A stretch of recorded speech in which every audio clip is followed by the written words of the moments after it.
We are on day number 11, session number 2. We're going to read 1 Samuel chapter 24 and chapter 25. 1 Samuel 24 outline: David, in a cave at En-gedi, having cut off Saul's skirt, spares his life. He shows thereby his innocency. Saul, acknowledging his fault, takes an oath of David and departs. 1 Samuel 24 verse 1. And it came to pass, when Saul was returned from following the Philistines, that it was told him, saying, Behold, David is in the wilderness of En-gedi. Then Saul took 3,000 chosen men out of all Israel, and went to seek David and his men upon the rocks of the wild goats. And he came to the sheepcotes by the way, where was a cave, and Saul went in to cover his feet, and David and his men remained in the sides of the cave. And the men of David said unto him, Behold, the day of which the Lord said unto thee, Behold, I will deliver thine enemy into thine hand, that thou mayest do to him as it shall seem good unto thee. Then David arose and cut off the skirt of Saul's robe privily. And it came to pass afterward that David's heart smote him, because he had cut off Saul's skirt. And he said unto his men, The Lord forbid that I should do this thing unto my master, the Lord's anointed, to stretch forth mine hand against him, seeing he is the anointed of the Lord. So David stayed his servants with these words, and suffered them not to rise against Saul. But Saul rose up out of the cave and went on his way. David also arose afterward and went out of the cave, and cried after Saul, saying, My lord the king. And when Saul looked behind him, David stooped with his face to the earth and bowed himself. And David said to Saul, Wherefore hearest thou men's words, saying, Behold, David seeketh thy hurt? Behold, this day thine eyes have seen how that the Lord had delivered thee today into mine hand in the cave. And some bade me kill thee, but mine eyes spared thee. And I said, I will not put forth mine hand against my Lord, for he is the Lord's anointed. Moreover, my father, see the skirt of thy robe in mine hand. For in that I cut off the skirt of thy robe and killed thee not, know thou and see that there is neither evil nor transgression in mine hand. And I have not sinned against thee, yet thou huntest my soul to take it. The Lord judge between me and thee, and the Lord avenge me of thee, but mine hand shall not be upon thee. As saith the proverb of the ancients, Wickedness proceedeth from the wicked, but mine hand shall not be upon thee. After whom is the king of Israel come out? After whom dost thou pursue? After a dead dog? After a flea? The Lord therefore be judge, and judge between me and thee, and see, and plead my cause, and deliver me out of thine hand.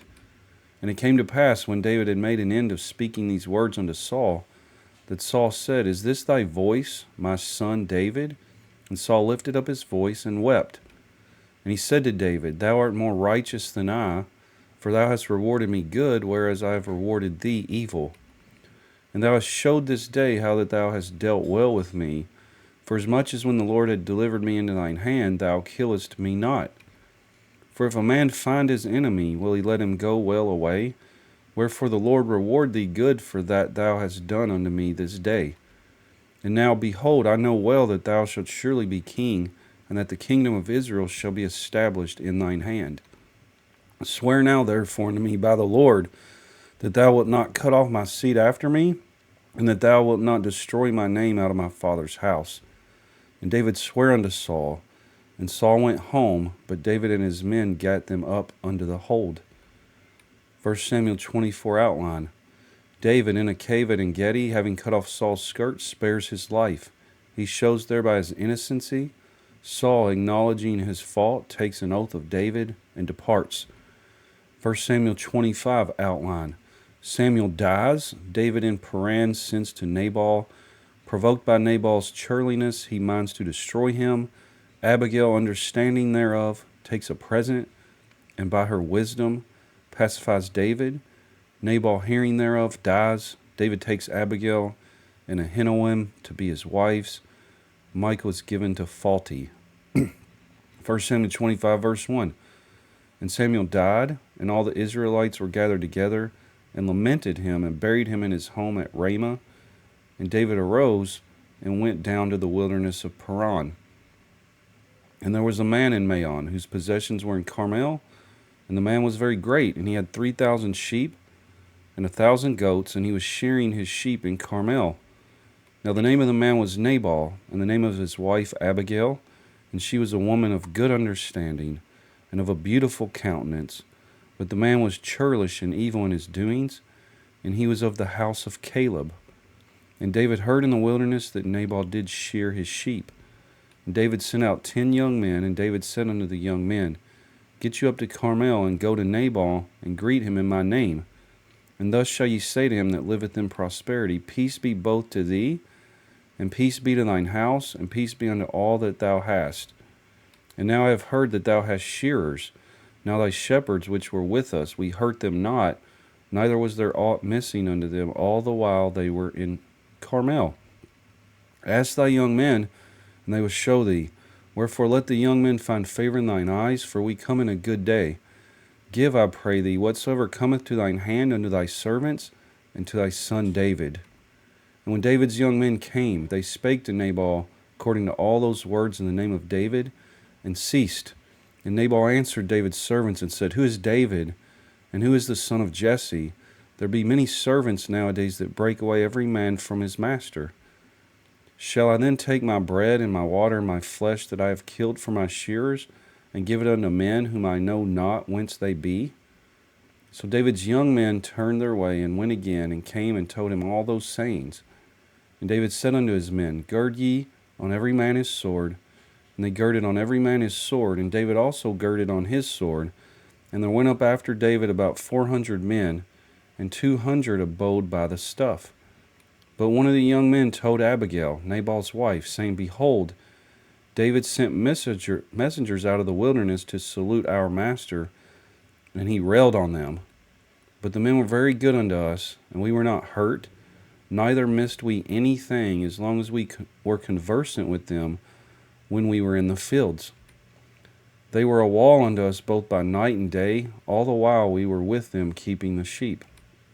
Now therefore know and consider what thou wilt do, for evil is determined against our master, and against all his household, for he is such a son of Belial, that a man cannot speak to him. Then Abigail made haste, and took 200 loaves, and 2 bottles of wine, and 5 sheep ready dressed, and 5 measures of parched corn, and 100 clusters of raisins, and 200 cakes of figs, and laid them on asses. And she said unto her servants, Go on before me, behold, I come after you. But she told not her husband Nabal. And it was so, as she rode on the ass, that she came down by the covert of the hill, and behold, David and his men came down against her, and she met them. Now David had said, Surely in vain have I kept all that this fellow hath in the wilderness, so that nothing was missed of all that pertained unto him, and he hath requited me evil for good. So and more also do God unto the enemies of David, if I leave of all that pertain to him by the morning light any that pisseth against the wall. And when Abigail saw David, she hasted, and lighted off the ass, and fell before David on her face, and bowed herself to the ground, and fell at his feet, and said, Upon me, my Lord, upon me let this iniquity be, and let thine handmaid, I pray thee, speak in thine audience, and hear the words of thine handmaid. Let not my Lord, I pray thee, regard this man of Belial, even Nabal, for as his name is, so is he. Nabal is his name, and folly is with him. But I, thine handmaid, saw not the young men of my Lord, whom thou didst send. Now therefore, my Lord, as the Lord liveth, and as thy soul liveth, seeing the Lord hath withholden thee from coming to shed blood, and from avenging thyself with thine own hand, now let thine enemies, and they that seek evil to my Lord, be as Nabal. And now this blessing which thine handmaid hath brought unto my Lord, let it even be given unto the young men that follow my Lord. I pray thee, forgive the trespass of thine handmaid, for the Lord will certainly make my Lord a sure house, because my Lord fighteth the battles of the Lord, and evil hath not been found in thee all thy days. Yet a man is risen to pursue thee and to seek thy soul, but the soul of my Lord shall be bound in the bundle of life with the Lord thy God, and the souls of thine enemies. Them shall he sling out as out of the middle of a sling. And it shall come to pass, when the Lord shall have done to my Lord according to all the good that he has spoken concerning thee, and shall have appointed thee ruler over Israel, that this shall be no grief unto thee, nor offense of heart unto my Lord, either that thou hast shed blood causeless, or that my Lord hath avenged himself. But when the Lord shall have dealt well with my Lord, then remember thine handmaid. And David said to Abigail, Blessed be the Lord God of Israel, which sent thee this day to meet me. And blessed be thy advice, and blessed be thou, which hast kept me this day from coming to shed blood, and from avenging myself with mine own hand. For in very deed, as the Lord God of Israel liveth, which hath kept me back from hurting thee, except thou hast hasted and come to meet me, surely there had not been left unto Nabal by the morning light any that pisseth against the wall. So David received of her hand that which she had brought him, and said unto her, Go up in peace to thine house. See, I have hearkened to thy voice, and have accepted thy person. And Abigail came to Nabal, and behold, he held a feast in his house, like the feast of a king. And Nabal's heart was merry within him, for he was very drunken. Wherefore she told him nothing, less or more, until the morning light.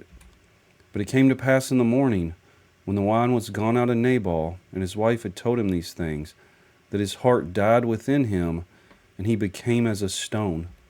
And it came to pass about 10 days after, that the Lord smote Nabal, that he died.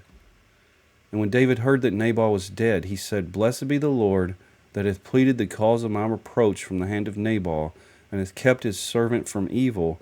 For the Lord hath returned the wickedness of Nabal upon his own head. And David sent and communed with Abigail to take her to him to wife. And when the servants of David were come to Abigail to Carmel, they spake unto her, saying, David sent us unto thee to take thee to him to wife. And she arose and bowed herself on her face to the earth, and said, Behold, let thine handmaid be a servant to wash the feet of the servants of my Lord. And Abigail hasted and arose, and rode upon an ass, with 5 damsels of hers that went after her. And she went after the messengers of David, and became his wife. David also took Ahinoam of Jezreel, and they were also both of them his wives. But Saul had given Michal his daughter, David's wife, to Phalti, the son of Laish, which was of Galim. 1 Samuel 25 outline. Samuel dies. David in Paran sends to Nabal. Provoked by Nabal's churliness, he minds to destroy him. Abigail, understanding thereof, takes a present, and by her wisdom pacifies David. Nabal, hearing thereof, dies. David takes Abigail and Ahinoam to be his wives. Michal is given to Phalti. And that concludes day number 11, session number 2. That was 1 Samuel chapter 24 and 1 Samuel chapter 25. Thank you for reading with me today. You have a great day. See you next time. Thank you.